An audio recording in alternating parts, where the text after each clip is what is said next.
पिछले एपिसोड में देखा कि जियोयान एशियन को क्लेन के एरिया में आ चुका था। वहाँ सिटी के एंट्रेंस पर ब्लैक सबमर्ज्ड आर्मी का कड़ा पहरा था। वो 7th कमांडर के ऑर्डर पर ही वहाँ मौजूद है। लिंग क्वान ने बदला लेने के लिए सभी सैनिकों से जियोयान पर अटैक करवाया, पर जियोयान ने सभी को आसानी से दूर फेंक दिया और लिंग क्वान को उसने अपना इनविटेशन कार्ड दिखाया, पर उसने जियोयान का मजाक उड़ाया कि तुम एक छोटे से फैक्शन से हो जिससे तुम यहाँ आने के योग्य नहीं। वो जियोयान पर अटैक करने लगा, पर लिंग क्वान की पावर सिर्फ 1 स्टार फाइट वेनेरेट रियल्म में थी, जिससे वो जियोयान से काफी कमजोर था। जियोयान ने उसके स्पीयर को तोड़ डाला और उसे घायल कर दिया था। उसे वार्निंग दी कि आज के बाद मुझसे भिड़ने की गलती मत करना, जिससे लिंग क्वान अपने लोगों के सामने शर्मिंदा हुआ। 5th कमांडर भी वहाँ गया, जिसने लिंग क्वान का साइड लेने के बजाय उसे ही डांटा, क्योंकि जियोयान उनका मेहमान था। जियोयान अपने साथियों के साथ सिटी में आ गया था। उसे पता चला कि सेशन को क्लैन में सभी यंग लोग का बचपन से यही सपना होता था कि वो ब्लैक सबमर्ज्ड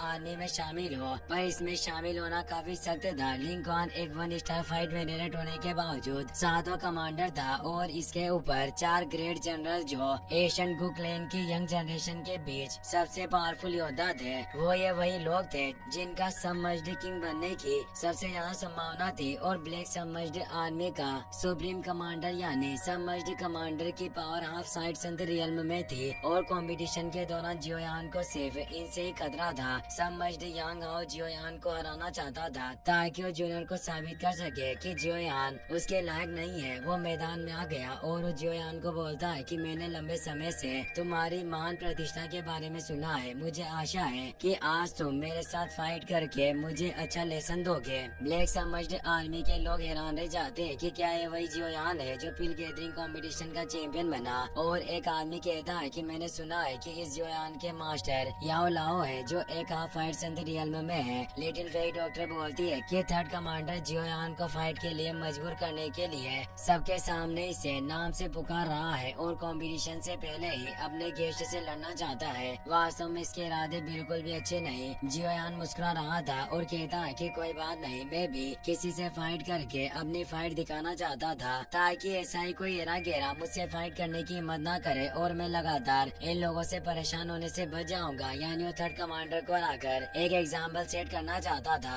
वो कमांडर से बोलता है कि मैं आदर पूर्वक तुम्हारे चैलेंज को स्वीकार करता हूँ और अब वो भी मैदान में आ जाता है। उनकी लड़ाई से लोगों को बचाने के लिए ग्राउंड के चारों ओर एक एनर्जी बैरियर एक्टिवेट हो जाता है। 3rd कमांडर बोलता है कि लड़के आज मैं तुम्हारा टेस्ट लूंगा, देखता हूँ कि ऐसी क्या चीज है जो तुम्हें इतना फेमस बनाती है और तुम पिल गैदरिंग के चैंपियन बने। और वो जियोयान पर एक पावरफुल पंच अटैक करने जाता है, पर जियोयान बिल्कुल भी डरा हुआ नहीं होता और 3000 लाइटनिंग मूवमेंट की मदद से तेजी से आगे से हट जाता है, जिसे 3rd कमांडर काफी दूर जाकर रुकता है। वो काफी हैरान रह गया क्योंकि जियोयान की स्पीड इतनी ज्यादा फास्ट होने से वो ठीक से देख भी नहीं पाया होता कि जियोयान कब आगे से गायब हुआ। वो अब जियोयान पर अपनी ड्रैगन स्नेक स्टेप टेक्निक से अटैक करता है, पर जियोयान काफी तेज मूव करके उसके सभी अटैक से बच रहा होता है। 3rd कमांडर अपनी फुल स्पीड से जियोयान को पंच करने की कोशिश कर रहा था, पर जियोयान उसे आसानी से रोक दे रहा था और बोलता है कि मेरी सोल पावर के सामने तुम्हारी फियर से स्पीड बिल्कुल बेकार है। और वो उसके हाथ को पकड़कर उस पर सोल अटैक करता है, जिससे उसकी सोल बॉडी से अलग हो गई। इससे 3rd कमांडर को चक्कर आने लगे और वो समझ गया कि जियोयान ने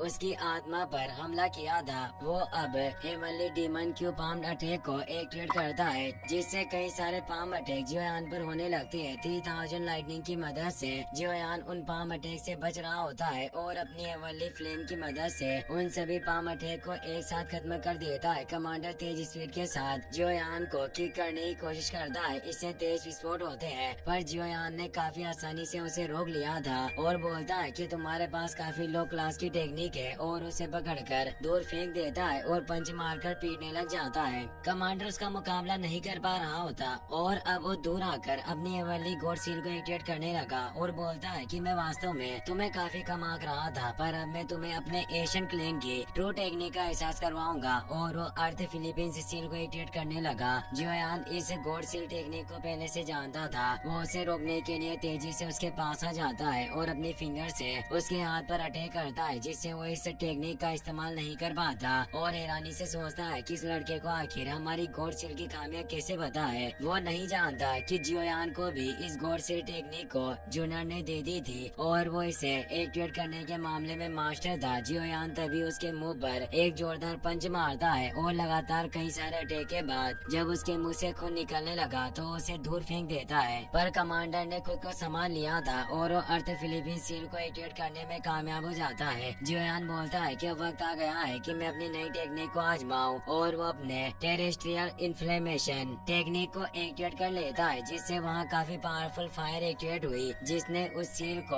आसानी से नष्ट कर दिया और जमीन में भी कई सारे क्रैक डेवलप होने लगे क्योंकि यह टेक्निक जमीन में मौजूद लावे से उत्पन्न हुई थी, जिससे एक पावरफुल फायर टोर्नेडो क्रिएट हुआ। थर्ड कमांडर इससे खुद को बचा नहीं पाया। इस टोर्नेडो की पावर इतनी ज्यादा थी कि ग्राउंड के पास मौजूद लोगों को तेज हीट का सामना करना पड़ रहा था और उन्हें देखने में काफी प्रॉब्लम हो रही थी। ग्राउंड भी पूरी तरीके से बर्बाद हो चुका था और उसमें काफी बड़ा गड्ढा हो गया जिसके अंदर थर्ड कमांडर गिरने लगता है। पर जियोयान वैक्यूम पंप पावर से उसे पकड़ लेता है और दूर फेंक देता है। थर्ड कमांडर यांग हाओ हार चुका था। जियोयान सभी से कहता है कि तुम्हें मेरी पावर कैसी लगी। एक सैनिक जियोयान की पावर से काफी इम्प्रेस हो चुका था और वो कहता है कि जियोयान वाकई तुम अमेजिंग हो और उसके नारे लगाने लगा। उसके साथ ही उसका मुंह बंद कर देते हैं और कहते हैं कि यहाँ इतने सारे ब्लैक सबमर्ज्ड आर्मी के मेंबर है, क्या तुम जीना नहीं चाहते, और पकड़कर अपने साथ ले जाते हैं। लिंग क्वान हैरान रह गया कि थर्ड कमांडर यांग हाओ भी जियोयान को हरा नहीं सके। फिफ्थ कमांडर बोलता है कि ये जियोयान वाकई मिस यूनिवर्स से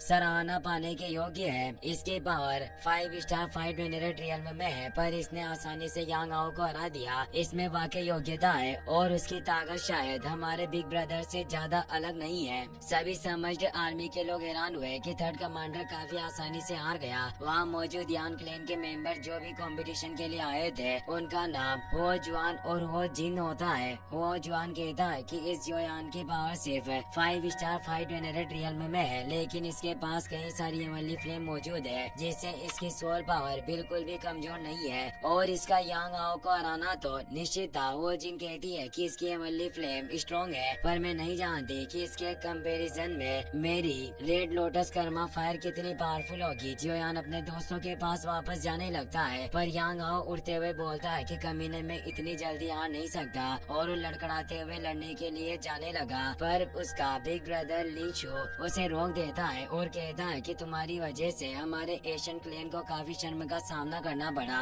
और अब वो ऊपर जियोयान के पास जाकर बोलता है कि क्या तुम में मुझसे फाइट करने की हिम्मत है। जियोयान हंसते हुए कहता है कि क्या तुम अपने भाई की गलती को वापस दोहराना चाहते हो। वास्तव में इस क्लैन के सभी लोग मुझे अपना दुश्मन मानते हैं, पर अगर हम कंपटीशन के दौरान लड़े तो वो अच्छा होगा। लिंशु गुस्से में कहता है कि क्या तुम मेरे एशियन को क्लैन को नीचा दिखाना चाहते हो। आज मैं तुम्हें अपने क्लैन की पावर दिखाना चाहता हूँ। और वो लड़ने के लिए तैयार हो गया, पर तभी वहाँ एक एल्डर आ जाते हैं जो लिंशु को रोक देते हैं। उनका नाम गुसुन होता है। लिंशु ने रेस्पेक्ट देता है। गुसुन कहते हैं कि जियोयान हमारा मेहमान है, फिर भी तुम सार्वजनिक रूप से हमारे मेहमानों का अपमान कर रहे हो। जल्दी से इस जगह से निकल जाओ। लिंशु को जियोयान पर काफी गुस्सा आ रहा था, पर अभी वो वहाँ से निकल जाता है। साथ ही यांग हाओ भी उसी जगह से चला जाता है। एल्डर गुसुन जियोयान के पास आते हैं और कहते हैं कि मेरे एशियन क्लैन के यंग लोग काफी लापरवाही से काम लेते हैं और तुम तो जानते ही हो कि यंग लोगों का खून कितना ज्यादा गर्म होता है, इसीलिए मैं उनकी तरफ से खुद माफी मांगता हूँ। जियोयान ने रेस्पेक्ट देकर कहता है कि आपकी मदद के लिए धन्यवाद। और अब वो ऐलान करते हैं कि 3 दिनों में एशियन को वर्ल्ड में जाने का रास्ता खुल जाएगा, क्योंकि ये जगह अभी सिर्फ एशियन सिटी का बाहरी इलाका था। और वो बताते हैं कि हम सभी इस गेट से एशियन को क्लैन की तरफ प्रस्थान करेंगे। याद रखना कि एशियन माउंटेन में मौजूद एशियन को क्लैन स्पेस टनल में परेशानी पैदा करने की हिम्मत मत करना, वरना तुम हमेशा के लिए स्पेस में खो जाओगे। वहाँ पर हॉल ऑफ सोल का भी एक मेंबर मौजूद था जो हंस रहा होता है। जियोयान को इसका पता चल जाता है, पर जैसे ही वो उसकी तरफ देखता है तो वहाँ से गायब हो जाता है। रात को जब जियोयान अपने साथियों के साथ रूम की तरफ जा रहा था, तब उसे एहसास होता है कि हॉल ऑफ सोल्स के लोग उसका पीछा कर रहे हैं। इसीलिए वो रुककर बोलता है कि चाहे तुम अपने सर को कितना ही छिपा लो, पर तुम हॉल ऑफ सोल्स के लोग अपनी पूंछ नहीं छिपा सकते। अगर तुम लड़ना चाहते हो तो मेरे सामने आओ। हॉल ऑफ सोल्स के लोग वहाँ एक सोल बैरियर को क्रिएट कर देते हैं और हॉल ऑफ सोल्स का पेटिशनर जियोयान के सामने आ जाता है। उसका नाम मुनिया था। वो अपने 2 सोल एनोई के साथ आया होता है। वो बोलता है कि जियोयान वाकई तुम्हारी सोल पावर काफी कमाल की है। जियोयान कहता है कि तुम हॉल ऑफ सोल्स के लोग आखिर करना क्या चाहते हो, और वो अपनी पावर को एक्टिवेट कर लेता है। मुनिया कहता है कि तुम चिंता मत करो, मेरी अभी तुम्हें मारने में कोई दिलचस्पी नहीं है। मैं बस सामने आकर खुद देखना चाहता था कि आखिर जियो कबीले का वंशज कितना पावरफुल है। किंग लिन, लिटिल फेरी डॉक्टर और एल्डर वोतियान ने अपनी पावर को एक्टिवेट कर लिया था। लिटिल फेरी डॉक्टर गुस्से में कहती है कि तुम्हारी हिम्मत कैसे हुई हमें परेशान करने की, और उस पर हमला करती है। पर दोनों सोल एनोई अपनी सोल चेन की मदद से उस अटैक को रोक देते हैं। हुनिया बोलता है कि तुम्हारे पूर्वज जियो जुआन मेरे होल ऑफ सोल्स के एंसेस्टर के हाथों मारे गए थे, क्योंकि उन्होंने हमारे होल ऑफ सोल्स के खिलाफ लड़ाई लड़ी थी। इसीलिए मैं हुनिया भी चाहता हूँ कि मैं जियोयान के वंशज को खुद अपने हाथों से खत्म करूँ। जियोयान को काफी गुस्सा आता है और वो कहता है कि हुनिया, तुम लोगों ने मेरे पूर्वजों के साथ जो किया उसका बदला मैं लेकर आऊंगा और अपनी जियो फैमिली के एंसेस्टर के सामने तुम्हारी लाशें बिछाकर बदला पूरा करूंगा। हुनिया हंसते हुए बोलता है कि देखते हैं कि तुम मेरा क्या बिगाड़ पाते हो, और वो अपने साथियों के साथ वहाँ से निकल जाता है। उसके जाते ही वो सोल बैरियर भी नष्ट हो जाता है। इसी के साथ ये एपिसोड यहीं पर खत्म हो जाता है। वीडियो पसंद आया हो तो अपने दोस्तों के साथ शेयर करना। Thanks for watching.